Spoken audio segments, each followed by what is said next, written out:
Building the Right Support is about local areas working together across health and social care and education for young people, for people with learning disability and or autism, to support them locally rather than having them admitted to hospital where they don't need to be.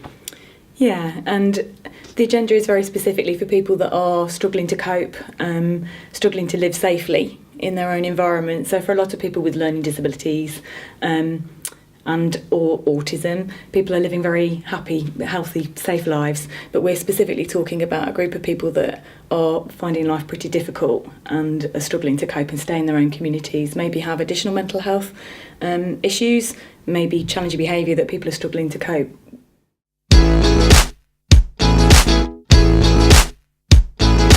One of the things, particularly with children's services, is around health and education and social care starting to work together more across agencies rather than individually to support people in a better way and to look at their whole life rather than just looking at their mental health separately from their education and from their care and social life at home as well. And I think that's the same in adults. It's about those collaborations, and actually there are lots of partners in that. It is social care and health. We're often also overlapping with other systems, criminal justice stuff, private sector stuff. Our care providers are often private sector care providers.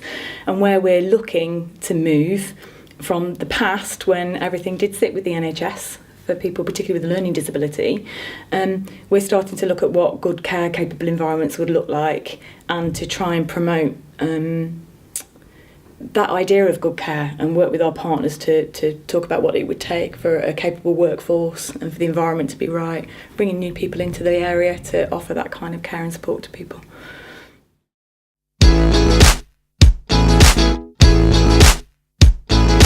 I think one of the keys as well is about collaborative working, so that each individual organisation is not feeling that they're solely responsible for supporting that individual within the community. It's around everybody working together, and that's organisations, statutory organisations, but also with the voluntary sector and with the people who care for that individual, so like their family.